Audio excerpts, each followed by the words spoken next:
I sometimes wonder if I was born as nothing more than an afterthought. My name is Yi Jun, though even in my own house, it rarely feels like it belongs to me. They call me the other son, or simply him, as though giving me a name would mean acknowledging me as part of their family. I grew up surrounded by people who looked right through me. My mother, if she ever smiled at me, I don't remember it.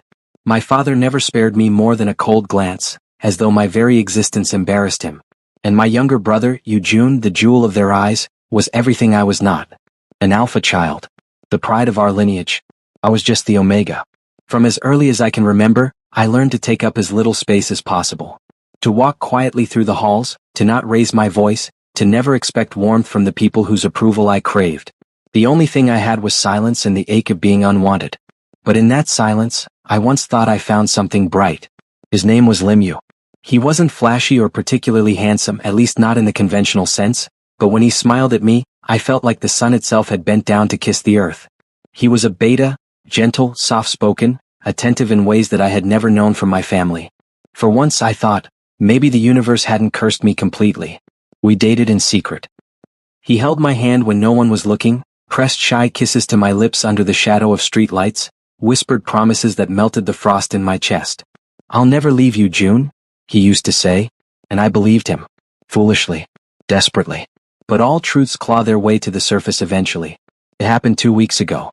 I had gone to Lim Yu's apartment unannounced, something I never did because I wanted to respect his space.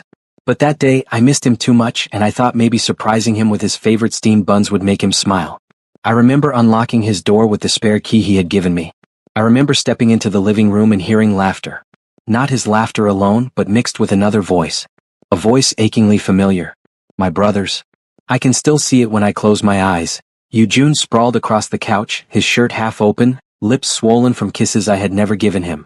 Lim Yu leaning over him, his hand resting on Yu Jun's bare waist, his gaze burning with a devotion I had always thought was mine. For a moment, I thought my legs would give out beneath me. June, Lim Yu had scrambled, guilt painting his face, but not enough guilt to move away from my brother. Yu Jun had smirked, not a trace of shame in his eyes. "Oh, you weren't supposed to see this, brother? But since you have, what will you do?" The sound of my heart breaking was silent, but deafening all the same. I left without throwing the buns at them.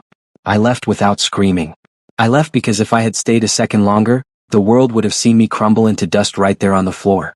For nights afterward, I lay in my bed staring at the ceiling, feeling nothing and everything at once. Betrayal, humiliation, grief, all clawing at me like wild animals. And just when I thought it couldn't get worse, my father summoned me.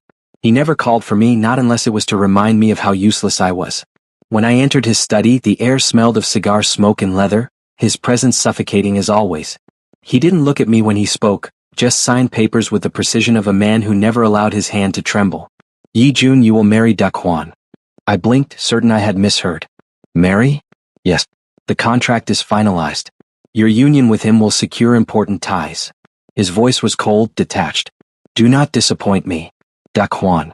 The name alone sent a shiver down my spine. Everyone knew of him, the alpha feared by all, whispered about in shadows. Ruthless. Merciless. Tyrant. A man who bent others until they broke, and then demanded loyalty from the pieces left behind. But there was one more thing about Duck Hwan that everyone also knew. He was dying. 2 months ago, a car accident had left him clinging to life. The world said he wouldn't last the year. And now, I was to be bound to him? A pawn to my father's schemes as always. I didn't argue. I never did. My voice didn't matter to him anyway. But inside, something hollow opened wider than ever before. I had lost the only person I thought loved me. And now, I was being thrown into the hands of a dying tyrant. What kind of cruel joke was fate playing on me? The day I arrived at Duck Hwan's mansion, the gates loomed like the jaws of some great beast. The air was heavy with silence, the kind that pressed against the skin. The servants bowed their heads, their eyes avoiding mine as though I were a ghost. The halls were dark, lined with cold marble and oil paintings of ancestors with eyes that seemed to follow me. Every step I took echoed as though reminding me, "You do not belong here." When I finally entered his room, I froze. There he was. Duck Hwan. The man the world called a monster. He lay in a massive bed, his body covered in bandages, his once sharp frame weakened. His face, though still striking, was pale, his lips dry, his eyes closed. For someone feared as much as him, he looked human, fragile even, and something strange flickered in my chest. Pity. Perhaps even relief. For the first time, I wasn't the weakest person in the room. I approached his bedside slowly, unsure of what to do. The scent of antiseptic hung in the air, sharp and sterile. His breathing was shallow, each inhale a struggle. I sat on the edge of the bed and whispered, though I knew he couldn't hear me. I don't know why I'm here. I don't know why I was chosen to be tied to you. But if this is my fate, I'll stay. My fingers brushed against the back of his hand. It was cold. Too cold. For reasons I couldn't explain, I clasped it in both of mine and held it there, as though my warmth could reach him through the layers of bandages and despair. It was the first time in years I felt like someone might need me, even if he never woke up. That night, as I dozed off in the chair beside his bed, I dreamed of warm hands pulling me close, of lips brushing against mine not in betrayal but in longing. I dreamed of being chosen just once without condition. And when I woke, I found Duck Juan's fingers curled faintly around mine, as though he too was asking me to stay.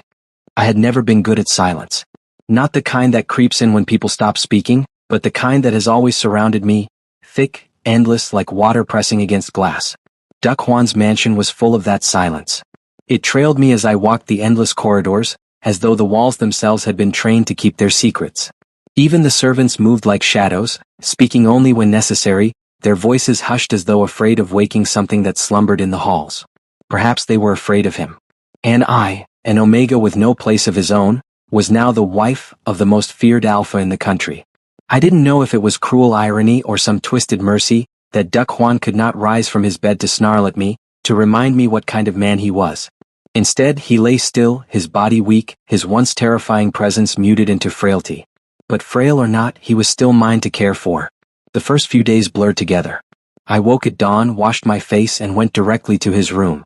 The doctors came twice a day, adjusting his medication, checking his vitals. They hardly looked at me, merely nodding curtly when I asked questions. It was clear, I wasn't expected to understand. I was just the placeholder spouse. But still I stayed by his side. I learned how to change his bandages, how to wipe the sweat from his brow when fever gripped him, how to coax water past his lips with a spoon when he stirred. My hands trembled often, at first from fear, later from something else I dared not name. One evening, when the storm clouds pressed low against the windows, I sat at his bedside with a basin of warm water and a towel. His face was still pale, but the faintest trace of color had returned to his lips. I dipped the towel, wrung it out, and carefully pressed it against his skin. His lashes fluttered, and for the briefest moment, I thought he might wake. "You look so different from how they describe you," I whispered half to myself. "They say you're a tyrant. That you've broken men in boardrooms and destroyed families without blinking. But right now, you're just a man. A man who looks lonely." The room swallowed my words. But I kept speaking because I had grown addicted to the sound of my own voice filling the void. Maybe that's why I'm not afraid of you. Or maybe I just don't have anything left to lose. I touched his hand, tracing the faint scar across his knuckles. His fingers twitched under my own. My heart skipped. The first time I caught him watching me was a week later. I had leaned over to adjust his blanket, humming softly under my breath, when I felt it, that unmistakable weight of being seen. I turned, and his eyes were open, sharp even through the haze of illness. I froze, towel in hand, unable to breathe. For a long moment, neither of us spoke. His gaze traveled over me, unreadable, and then he rasped, voice hoarse from disuse. "Who are you?" The sound of his voice startled me more than the words. It was deep, rough, tinged with authority even in weakness.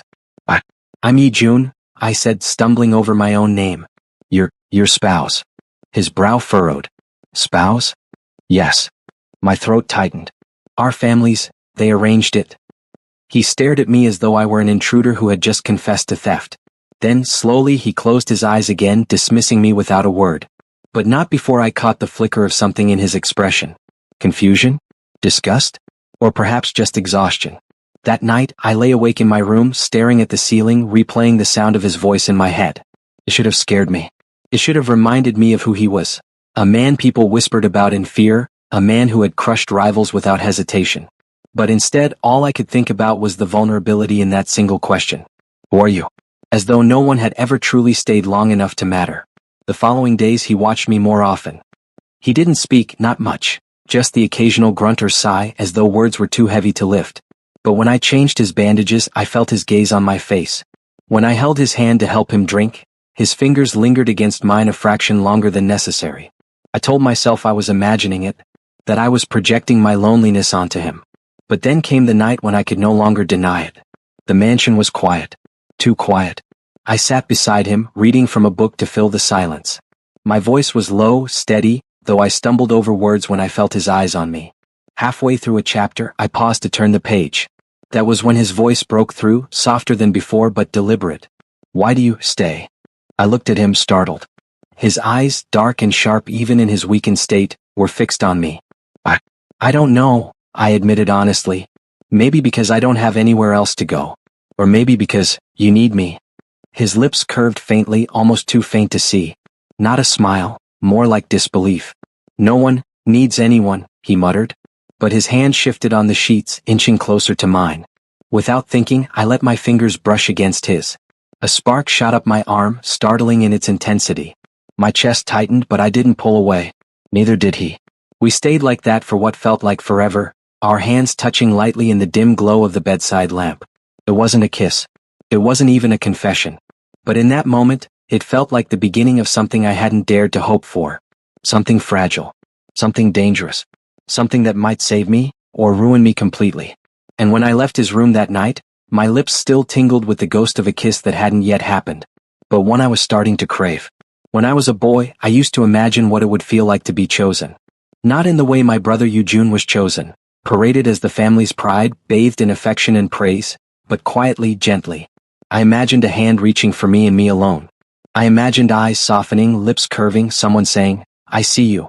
I had given up on those dreams long ago. But lately, whenever Duck Juan's gaze lingered on me, the dreams began to stir again. The days slipped into rhythm. I rose early, washed, and went to his room. He was always waiting, sometimes awake, sometimes feigning sleep until I touched his hand and he let out a low sigh, as though that contact steadied him. He was getting stronger. His voice no longer broke when he spoke, though it was still rough, like gravel rolling in his throat. He could sit up for short stretches now, leaning against the headboard, his frame no longer quite so frail. It made tending to him different. It made looking at him different. I tried to ignore it. Tried to tell myself he was still the dangerous man everyone feared. But every time he allowed me to wipe sweat from his brow, every time his fingers brushed mine when I passed him a glass of water, every time his eyes followed me across the room as though I were the only thing worth watching, I crumbled a little more. One evening the storm returned. Rain lashed against the tall windows, thunder rolled deep in the distance, and the mansion seemed even darker than usual. I entered his room carrying a tray of soup. He was propped against the pillows, hair slightly damp from his bath earlier, wearing a simple black robe that hung loose around his frame. For the first time I saw something unguarded in him. His collarbone peeked through the folds of fabric, pale against the dim lamplight. His eyes lifted slowly, meeting mine, and there was no tyranny in them, only quiet expectation. "You didn't eat much at lunch," I said softly, setting the tray down. He grunted in response. It tasted like dirt. A laugh escaped me before I could stop it. "Then maybe this will be better. I made it myself." That caught his attention. His gaze sharpened, and a corner of his mouth twitched. "You cook." I nodded, picking up the bowl and spoon. "It's not much. But I wanted you to eat something warm." I sat on the edge of the bed and lifted the spoon toward his lips. For a heartbeat he didn't move. Then, without breaking eye contact, he leaned forward and accepted the bite. The intimacy of the moment made my skin prickle. His lips brushed the spoon, my fingers close enough to feel his breath. "Well?" I whispered, unable to stop myself. His Adam's apple bobbed as he swallowed. Then, in a voice softer than I'd ever heard from him, he muttered, "Better than dirt." I bit my lip to hide the smile tugging at me, my chest warming. I fed him another spoonful, then another, each time feeling his gaze on me more than the storm outside. By the time the bowl was empty, I was trembling. After I set the tray aside, I moved to adjust his blanket. But before I could step away, his hand caught my wrist. I froze. His grip wasn't strong, he was still healing, but it was firm enough to keep me there. Slowly, he tugged until I sat back down beside him. For a long moment he said nothing. His eyes searched mine as though peeling back layers I had spent years building. Finally he asked, "Why are you kind to me?" The question pierced deeper than it should have. I blinked rapidly, my throat tight. "Because someone has to be." He stared at me. Then, almost imperceptibly, his thumb brushed against the inside of my wrist. My heart stuttered. "You should be afraid of me," he murmured. "Maybe," I whispered back. "But I'm not." The silence that followed was heavy, charged, until I realized the distance between us had shrunk. His breath fanned against my cheek. His eyes dropped just briefly to my lips. I knew what was about to happen. And every nerve in my body screamed to run, to escape before I made a mistake. But I stayed. When his lips pressed against mine, it was nothing like the kisses I remembered from Lim Yu. Lim Yu's kisses had been sweet lies, like sugar that melts too fast. Duck Huan's kiss was heavy, unsteady, and real. His lips were warm but tentative, as though he wasn't sure he had the right. His hand slid up to cup the side of my neck, fingers trembling against my skin. My chest caved in. I kissed him back. The thunder outside roared, but all I could hear was the sound of our breaths, uneven and hungry, breaking the silence that had haunted me for so long. When he finally pulled back, our foreheads touched, his eyes dark and burning. Yi Jun? He whispered my name like a vow. No one had ever said it like that before. That night, when I returned to my room, my lips still swollen, I stared at myself in the mirror and tried to make sense of the storm inside me. I should have been terrified. I should have remembered who he was, the tyrant, the monster, the feared alpha. But all I could think was how gentle his trembling hand had been when it held my face. And for the first time in years, I let myself hope that maybe I wasn't just a stranger anymore. They say the heart is foolish. That once broken, it should be locked away, guarded against further wounds. If that were true, then mine was a traitor. Because every day I spent beside Duck Huan, my heart betrayed me more. He recovered faster than I expected. By the second week, he could stand with assistance. By the third, he was walking short distances around the room. His voice grew stronger too, still rough, still carrying the weight of authority but no longer hollow. And with each step of his recovery, I saw glimpses of the man the world feared. Sharp eyes that missed nothing. A commanding presence that filled the room even when he said little. A temper that simmered just beneath the surface. But then there was the other side. The side that only appeared when his hand found mine in the quiet. The side that leaned against my shoulder when exhaustion dragged him down. The side that whispered my name like it was the only word he ever wanted to say. One morning, I was helping him walk from the bed to the armchair near the window. His robe brushed against the floor, and his steps were unsteady but determined. "Slow down," I murmured, looping his arm over my shoulder. "You'll hurt yourself." He grunted, stubborn. "I'm not weak." I almost laughed. "You were unconscious for weeks. That's not weakness, it's recovery." He sank into the chair, his breath heavy but his gaze burned into mine. "I don't like being seen like this." I crouched in front of him, adjusting the blanket around his legs. "Then don't think of it as weakness. Think of it as proof you're still here." His jaw tightened as though the words unsettled him. Then, before I could move away, his hand caught my chin, tilting my face upward. My breath hitched. "You don't look away," he said quietly. "Everyone else does. But you," his thumb brushed against my cheek. "You stare right back." I swallowed hard. "Because you're not as frightening as they say." A dangerous glimmer lit his eyes, but instead of anger, his lips curved faintly. And then he kissed me, rougher this time, less hesitant than before. The kiss stole the air from my lungs. His hand tightened at the back of my neck, pulling me closer until I was half kneeling, half falling against him. When he finally let me breathe, his forehead pressed to mine, his voice low and raw. "Don't ever look away from me, Yi Jun, don't ever leave." The plea in his tone startled me. For a man feared by the world, he sounded like a child begging not to be abandoned. And maybe that was what undid me the most. After that day, the kisses came more often. Sometimes soft, stolen in the morning when I adjusted his pillows. Sometimes demanding, pulling me against him with surprising strength as though afraid I'd vanish if he didn't hold on tight enough. Each one left me trembling. Each one carved his presence deeper into me. But with his recovery came something else too. Possessiveness. It started small. He didn't like when the servants entered his room if I was there. He would glare until they dropped their eyes, scurried about nervously and left. Then it grew. One afternoon, the family doctor came to check his bandages. I stood beside the bed, holding the supplies, when Duck Huan suddenly reached for my wrist and pulled me closer. "He doesn't need to watch," he snapped when the doctor asked me to step aside. The doctor stammered, clearly unnerved. I tried to ease the tension. "It's fine, I don't mind." "I mind." Duck Huan's voice was cold steel. His hand tightened around mine. "He's mine. He stays." The words seared into me. "He's mine." I should have been frightened. Instead, my heart thudded painfully, heat crawling up my neck. That night, I confronted him. "Why did you say that?" I asked, standing by the window, my back to him. "That I'm yours." He sat in the armchair, his silhouette sharp against the lamplight. "Because you are." I turned my chest tight. "You don't even know me." "I know enough." His eyes were unwavering. I know that you're the only one who didn't flinch when you saw me broken. I know that you sit here every day caring for me when no one else dares. I know that your hands don't tremble when they touch me anymore. My lips parted, but no words came out. Yi Jun, he said softly, and for once, the tyrant vanished from his voice. I've spent my whole life surrounded by fear. People bow, people obey, but no one stays. You stayed. I felt the tears sting before I could stop them. I turned away, but in 2 strides he was behind me, his arms wrapping around my waist, his chin settling against my shoulder. Stay with me, he whispered, his breath warm against my ear. Even if the world hates me. Stay. I closed my eyes, my hands trembling as I clutched his arms. For years, I had begged silently for someone to choose me. And now, here was a man everyone feared, asking me with a rawness I could not ignore. I'll stay, I whispered back. His lips brushed my neck and my knees nearly gave out. Later, as I lay in his bed with his arm draped across me, I thought about how quickly everything had changed. The boy who had been betrayed, abandoned, treated as a stranger, was now the center of a tyrant's world. And the scariest part was not his possessiveness.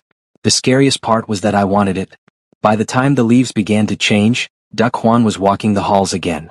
No one expected it, not the doctors who shook their heads in disbelief, not the servants who whispered prayers under their breath as he passed. He was supposed to still be bedridden, maybe even gone by now.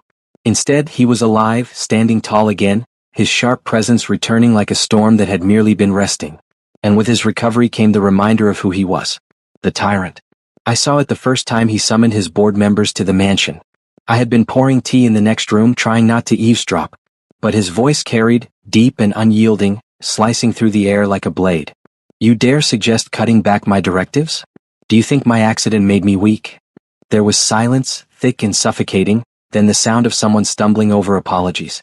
I peeked through the slightly ajar door and my chest tightened. He was standing, one hand on the table, eyes glinting like steel. The men seated around him were trembling, their hands clutching papers as though they could shield themselves from his fury. This was the man the world feared. Cold, ruthless, unforgiving. But when his gaze shifted and caught mine at the doorway, everything changed. The hardness melted just a fraction. His lips softened. And then, to the shock of everyone in that room, he lifted a hand and beckoned. Yi Jun, come here. Heat flooded my face. I hesitated, but his eyes left no room for refusal.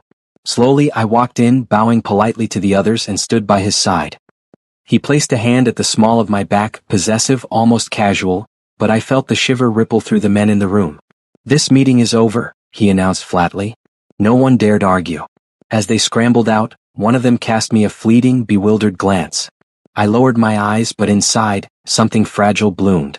I had never been someone worth standing beside before. That night when we were alone, I confronted him. You didn't have to do that, I murmured, sitting on the bed as he untied his tie. Call me in front of everyone like that. He arched a brow, the corners of his mouth twitching. Why not? You belong here. You belong with me. I fidgeted. But they were looking at me like you were mine? His voice dropped, dangerous and soft at once. He crossed the room in 2 strides, cupping my jaw firmly. Good. Let them look. Let them know. His lips crashed against mine before I could respond, hot and demanding.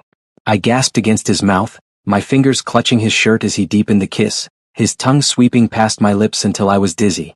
When he finally pulled back, his forehead pressed against mine, his voice rough with possession. No one touches what's mine, Yi Jun. No one even dreams of it. My chest clenched, torn between fear and warmth. But when his thumb stroked my cheek, tender beneath the fierceness, I knew it wasn't chains he was binding me with. It was devotion. Duck Huan's devotion, however, came with a price. It became clear the next week when Lim Yu appeared at the gates. I hadn't seen him since that day, the day my world collapsed. But there he was, looking disheveled, desperate, pleading with the guards to let him in. I need to talk to him. Lim Yu shouted, his voice cracking. Please, just once. I froze at the top of the steps, my breath catching. Yi Jun? He called when he saw me. His eyes were wide, filled with something between guilt and longing. Please, I can explain. I was wrong. I should never have.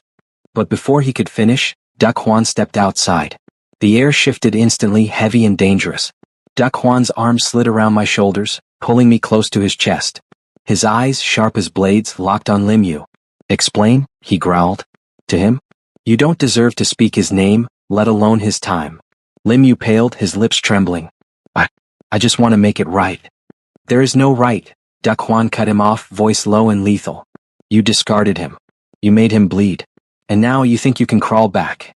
He pulled me tighter, his hand possessive at my waist. He belongs to me now. He is mine. And if you come near him again, I'll make sure you regret it.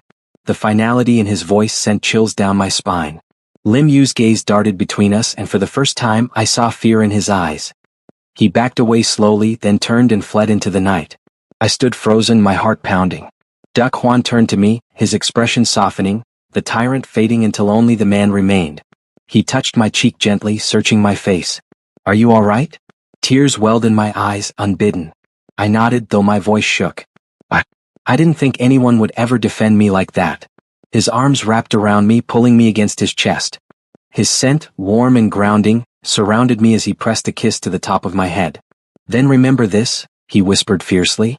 As long as I live, no one will ever treat you like that again. I clutched him tightly, burying my face against him, and for the first time in my life I believed it. Later that night, when we lay tangled in bed, he refused to let me out of his arms. Every time I shifted, his grip tightened, his lips brushing against my hair as though reassuring himself I was still there. Do you know what you've done to me? He murmured against my ear, his voice raw in the dark. I turned slightly to look at him, confused. What do you mean? He smiled faintly, but it was broken at the edges. You've turned the tyrant of this world into a man who can't sleep unless he's holding you. You've made me weak, Yi-jun. And I don't care. My chest ached, tears slipping down my cheeks as I pressed my lips to his. If this was weakness, then it was the kind of weakness I wanted too. That night, I didn't dream of betrayal, or of being a stranger in my own home. I dreamed of a tyrant who became human only for me. And for the first time, I dared to dream of forever. When winter arrived, the mansion looked like something out of another world. Snow fell in sheets outside the tall windows, blanketing the gardens in white. The trees glittered with frost, their branches weighed down like sleeping giants. Servants moved quietly through the halls, their footsteps muffled by thick carpets, their breaths rising in little clouds when they braved the cold. Inside, everything was warm, too warm because Duck Juan refused to let me stray more than 2 steps from his side. Yi-jun. I had just placed the final dish on the dining table when I felt his arms snake around my waist from behind. His chin dropped to my shoulder, and his lips brushed the shell of my ear. You're ignoring me again. A laugh slipped from me despite myself. I'm not ignoring you. I'm setting dinner. You've been setting dinner for 15 minutes, he murmured, his voice low, husky. And not one of those minutes was spent looking at me. I turned slightly to glance at him, catching the faintest pout tugging at his lips. The great Duck Juan, feared tyrant, unyielding businessman, pouting like a child denied candy. Shaking my head, I nudged him lightly. You're worse than an attention-starved puppy. His eyes narrowed in mock offense, but then he pressed a kiss against my neck, soft and lingering, sending shivers through me. Then be kind to your puppy, he whispered, and my knees nearly gave out. Later that night after dinner, he tugged me toward the living room. The fire in the hearth painted his sharp features in shades of gold and shadow, and when he pulled me down onto the couch with him, he immediately curled into me, his head resting against my chest. I froze, my heart pounding. Juan? Stay like this, he mumbled, his voice softer than I'd ever heard it. I fought battles, crushed enemies, built empires, but none of it means anything if I can't fall asleep like this. With you. My arms moved on their own, circling him, pulling him close. His weight against me was grounding, real, and terrifyingly precious. You make me forget I'm supposed to be a monster, he whispered. With you I just want to be a man. Tears stung my eyes. I bent my head, pressing my lips against his hair, breathing him in. You don't have to be a monster, I murmured. Not with me. You never did. The days that followed were a rhythm I had never known before. Mornings began with him refusing to let me leave the bed until I kissed him awake. Afternoons were filled with him dragging me into his study just so I would sit across from him while he worked, occasionally tossing papers aside to steal a kiss.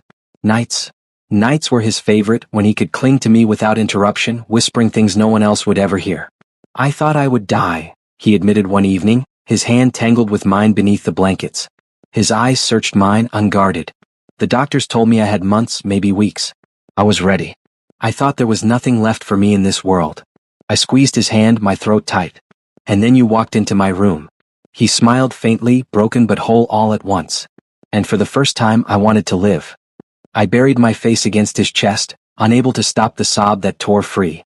His arms tightened instantly, his lips pressing against the crown of my head. I love you, Yi-jun, he whispered into my hair. More than I've ever loved anything. More than I thought I could. The words shattered something inside me, the loneliness, the years of being unwanted, unseen, treated like a shadow in my own home. I pulled back, tears streaming freely, and cupped his face between my hands. I love you too, Duck-hwan, I said, voice trembling but certain. You've given me what I never thought I'd have. A place, a home, someone who sees me. I don't care what the world calls you. To me you're just mine. His lips crushed against mine before I could say more, desperate and consuming, our tears mingling as we kissed. The world outside could think of him as a tyrant, but here in this moment he was nothing but a man who loved me, fiercely, hopelessly, wholly. Spring came before we knew it. The snow melted, the gardens bloomed, and laughter began to echo through halls that had once been silent and cold. I stood at the window one morning watching sunlight spill across the earth, when warm arms slid around me once again. Yi-jun. Oh. Let's make this our forever. His voice was soft but steady, filled with a certainty that left no room for doubt. I turned in his arms, smiling through the warmth in my chest, and kissed him. Yes, I whispered against his lips. Forever. And as his arms tightened around me, I realized something I had never dared believe before. My world hadn't ended when I was betrayed. It had only just begun. The day I stepped into the arms of a man everyone feared, but only I truly knew. The tyrant, the lover. My Duck-hwan.